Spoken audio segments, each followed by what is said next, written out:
Mr. Landers, have you heard of the George Lopez-Erik Estrada Feud? Yeah, the first time I heard about it was probably some 5, 6 years ago. Well, have you seen the recent Huffington Post article that George Lopez did? Yeah, actually I saw TMZ did a spot a few weeks ago, and they were responding to the Huffington Post of George Lopez talking about this ongoing problem he has with Eric over a handshake that happened some 15 years, 20 years ago or better. I don't even know, 30 years ago, who knows anymore. Well, according to the timetable, he claims it's around 1978.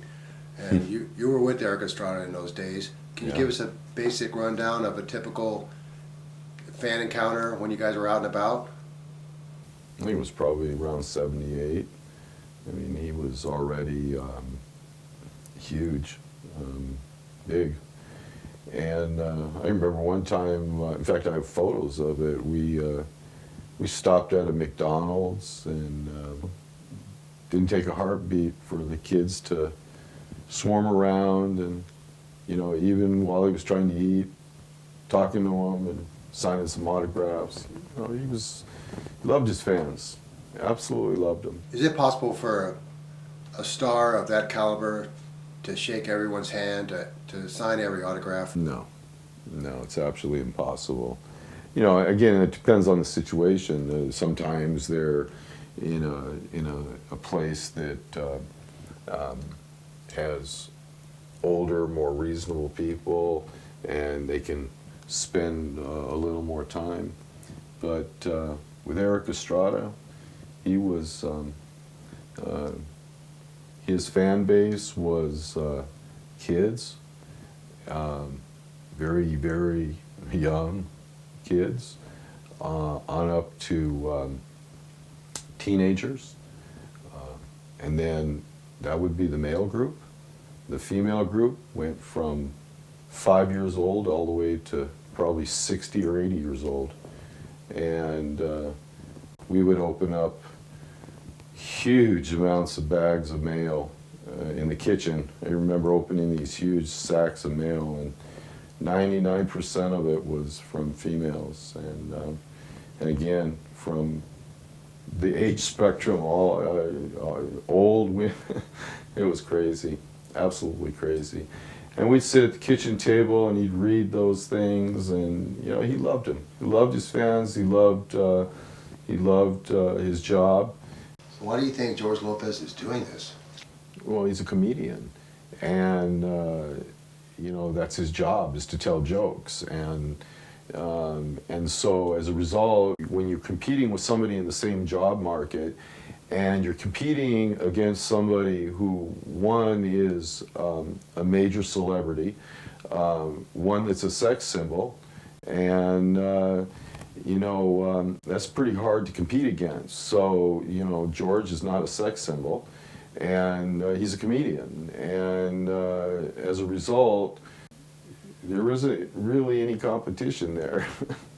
So really, the only thing George has to do is tear him down, and that's kind of how I look at it. He's just tearing down somebody that he probably wishes that he was more like himself. Isn't that how it usually goes? Yeah, I read a lot of the comments myself under the Huffington Post article, and the vast majority of the fans really think George needs to get over this, and a lot of them don't seem to even believe it ever happened. Yeah, I would agree. I doubt it even happened. It's too easy of a cheap shot. I've been around some pretty major stars in my life. I traveled with them, and I can tell you there's just been many times that they wish that they could do more with their fans, but it's just the nature of the beast. You cannot stop the momentum of motion and please everybody. And so if there's 5,000 people screaming to shake your hand, half a dozen will be lucky in the front row to get the handshake and the rest won't.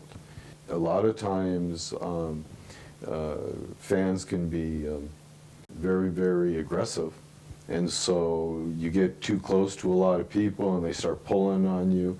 They'd rip at Eric's shirts, they'd want to rip them off. So then you have to create a border, a buffer zone between the fans. And then the fans kind of, why is he being like that? So it's a tough catch-22 situation for any star. And again, Lopez finally making it and having some celebrity, he should know better. He should understand that it's virtually impossible to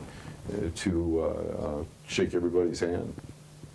But when given a chance, he did shake hands, give autographs. Absolutely, absolutely.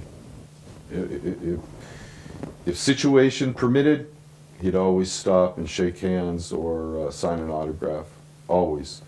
And so this thing with George Lopez, I think, is a routine he made up for his stage show, and got a little mileage on it, and so he's resurrected it again recently. Why? Probably to help sell more tickets. When you're not getting talked about, you bring up something like this and it ends up on TMZ, and you get some more fans, I guess. I don't see any other reason to bring up an old joke of something that happened so long ago, and I think that's why the remarks in the Huffington Post were so negative against George. He really needs to get some better writers, write some new jokes, get off the Erik Estrada one. It's pretty pathetic. Any advice for someone in Erik Estrada's position where you've got somebody attacking him? Yeah, I'd tell Erik not to engage him. I mean, the worst thing to do is engage a comedian, because that's what they make their living doing, is destroying somebody, making people cry, bringing them to their knees. For Erik to engage George, all that does is give George more ammunition to go tell more jokes. And so the best thing to do is, if somebody says, George Lopez said this, Erik should just say, George who? And go on his way. Don't even engage him. He's not worth the time to engage. In fact, this interview here is more time than I want to spend talking about George Lopez, because it's a ridiculous circumstance, something that happened or may have not happened 30 years ago, and he's still trying to get mileage out of it. Shows where his career's heading. And any more questions on something else other than George Lopez? Send it there. Sounds good.